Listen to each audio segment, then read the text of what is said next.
Hey, Browns fans, time now for our exclusive player interview from the Greenbrier presented by Cross Country Mortgage. And today we are joined by the sack master himself, Myles Garrett. Myles, first of all, let's go back a little bit last year. You sit here now today, franchise leader in sacks. When you got that play, I believe it was against New England, what was that like for you to kind of have that moment and you solidify yourself as the all-time sack leader in the history of the Cleveland Browns? Well, it's something that personally I couldn't do without the help of my teammates and the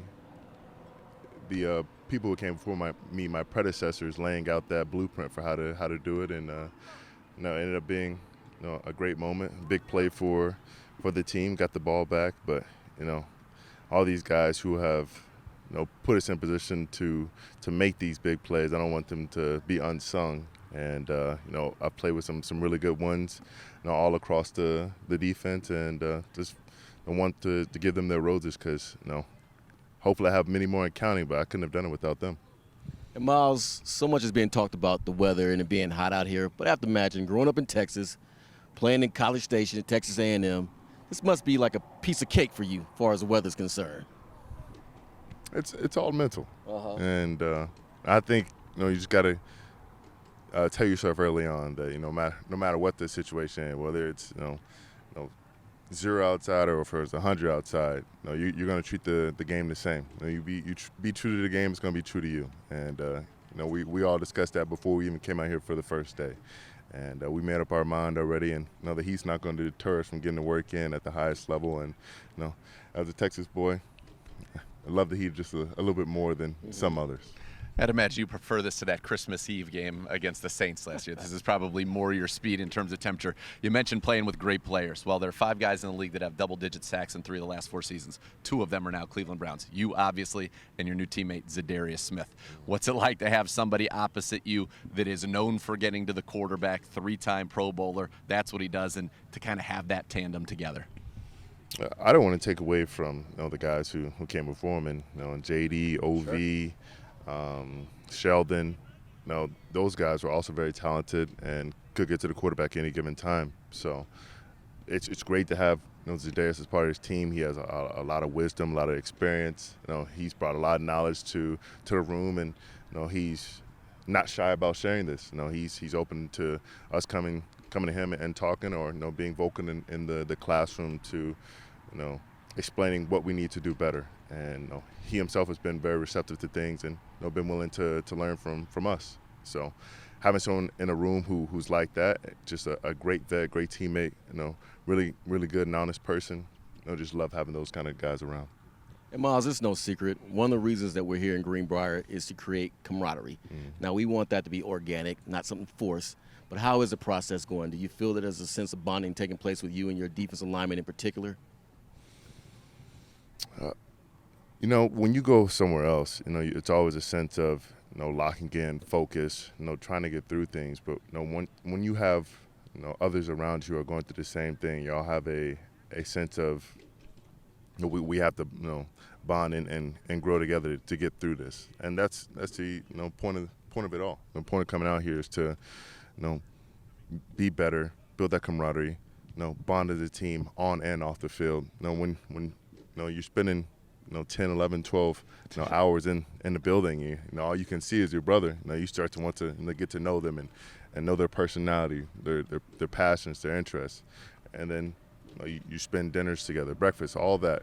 You can't help but to learn them and start to build a relationship. And once those things start to grow and start to mature, you realize you're really into playing for not just yourself but for them. And you want to see them prosper as much as you do. Andrew Berry said you, Myles Garrett, and Jim Schwartz is a match made in heaven. He said that in his press conference a couple days ago. Number one, do you agree with that assessment? And if so, why? I sure hope so. Me too. I mean, we have a lot of guys who have been looking to attack and get off the ball, and I think he's brought that scheme here to us, and it's a match made for most of the guys here. Being able to, at least for the back end, them line up and man and press and use their athletic gifts to really the highest level. Yeah. Allowing the linebackers to fly around and punish people coming downhill through those gaps.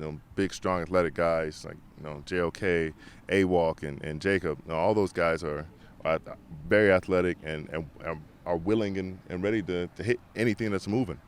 And I know we have more guys back there, but sure, those guys. But last but not least, you have the D-line who are willing to stay on their track and go downhill. And there's not as much read and reacting. Just go, just play, stay on your track, and just attack the ball. And there's no better word you can tell a D lineman than that. And so it's a match made for really this whole defense that AB and Kevin has put together. When you hear him talk about using a 5-man front in some passing situations, the fact that you can be inside, Za'Darius can be inside, one of the trends in the league right now is kind of overload 3 guys, put you, for example, your best pass rusher in the middle, and then they can't really double you. It creates a lot of problems for an offensive line. Is that something that excites you about maybe a little variation in what you've done in the past? I think in the past we had a little variation like that, loading the front, left to right, and trying to get those mismatches or one-on-ones. Sure. But I mean, he just seems a little bit more committed to doing it more often. He's that was a big smile there. He's more excited about getting to those long downs, those second and longs, those third and longs, and getting those big one-on-ones, because he has the confidence in our room to get those wins. And it's not just going to be me or Z. It's going to be Jordan. It's going to be Dalvin. It's going to be Obo. You have a lot of guys in our room who can win them one-on-ones and create havoc all across the field. And one of the things that we discuss ad nauseum is this idea that when you bring in a new defensive coordinator, the jargon is going to change. It's going to be different verbiage and what takes place. But being a veteran and seeing a few defenses and coordinators come through here, how has that experience helped you adjust and acclimate to what Coach Schwartz is bringing to the table? There's a lot of same as jargon, as you say. This is just the same as something we've used before in the past. For the younger guys, you may not have something to relate it to, but if you've been here for a year or two, you're able to start to see the similarities and start to piece together. And that's how we as veterans can try to illustrate it and make it easier for those younger guys, those rookies, or guys from other teams. And we look forward to trying to put it all together, making it easy for everyone so they can fly around and be free on the field. Today was a pad acclimation day. I had never heard that before. I heard it today. We saw it out here. Tomorrow will be, feels like full go in the pads. The defense has to like that. I mean, it's your first opportunity to really go out there and hit somebody that you've been around, as you said, for 12 hours a day, which has its benefits. And also, sometimes you're probably ready to go ahead and tussle with them a little bit. How excited are you to get the pads on and actually see that first practice for this team after this week here at the Greenbrier? We're all excited. We have a game coming up here soon. And less than a week. Yeah, we gotta get acclimated, as you say, to that physicality in which we want to play with and moving and playing free. You stop yourself up to a point because you don't want to go a little bit too far because you don't have pads on. You want to pull up a little bit. But tomorrow, for the most part, you can unleash it. You can let it go and you can play with your hair on fire. And as a defender, we love that kind of terminology and that kind of freedom. And Myles, as an outsider looking in on this team, and I've covered this team for a long time, it appears to me in this training camp in particular with the defense that I'm seeing more, if we want to say it, swag, more bravado, more guys talking and poking their chest out and things of that nature. How do you feel about that? And is what I'm seeing actually what it actually is guys actually expressing themselves more on the defensive side of the ball? I mean, that's something Schwartz brought in himself.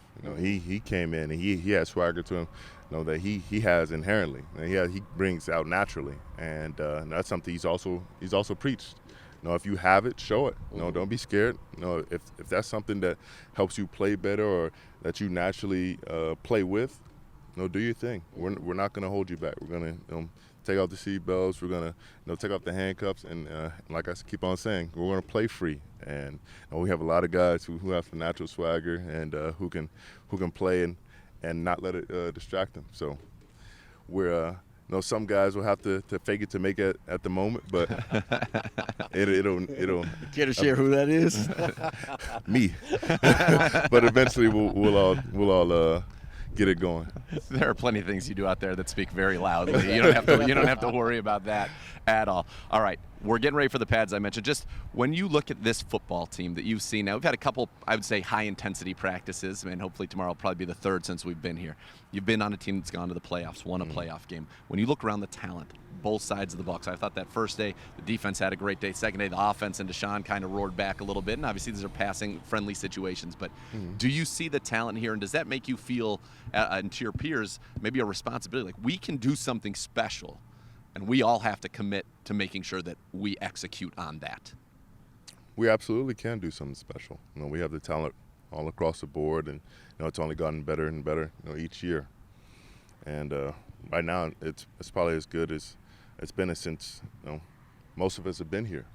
And so it would be a disappointment for us if we didn't maximize the potential that we had, give our all, not only on the field but in the classroom, knowing exactly what we have to do, and make the most of this opportunity. It doesn't come along very often where you feel like every room has multiple big-time playmakers and guys behind them who can also make plays. So we're looking forward to the opportunity of getting on the field, whether it's the practice field or on the game field, to show what we can really do. And is that a part of the conversation that you're hearing in the locker room, in the meeting rooms with your teammates, that, hey, man, we got opportunity here. Talent won't be enough, but we got to go out there and put in the work? Yeah. I mean, almost just about every team has talent. And there are some teams who can win with less talent because they have the structure and the foundation. But when you have one at such a high level, especially talent, you can't allow technique or fundamentals to come in the way of that if you don't know what to do. And you'd be letting yourself down. You'd be remiss if you were to waste that talent that you've been given, that you've been blessed to surround yourself with, to not do the things you're supposed to do and put your best foot forward to win those reps, win those days, win those games. And winning those games, what this season's going to be all about. And the schedule makers, I think, did us a service. Bengals right out of the gate, Steelers right out of the gate, Ravens week 4. Last year, I think we waited 6-7 games, before we played a division game. You're going to get 3 in the first 4, including the opener. It's a real opportunity to make a statement and to show what the 2023 Cleveland Browns are all about, right? I mean, you definitely want to win division games, and the fact that you have them up so early is definitely exciting for us, definitely exciting for the fans. But every game's an opportunity, no matter who you're against. And so we have to view this as another opportunity to put our best foot forward and show who we really are. And if we want to lead the division and be kings of the North, then we've got to pretty much win out in the first 4. Absolutely. Myles, thanks so much for the time. Best of luck this season. We're excited to see you get going against those teams when these games start to count here on what should be a very exciting season for the Browns. Yeah. Thank you.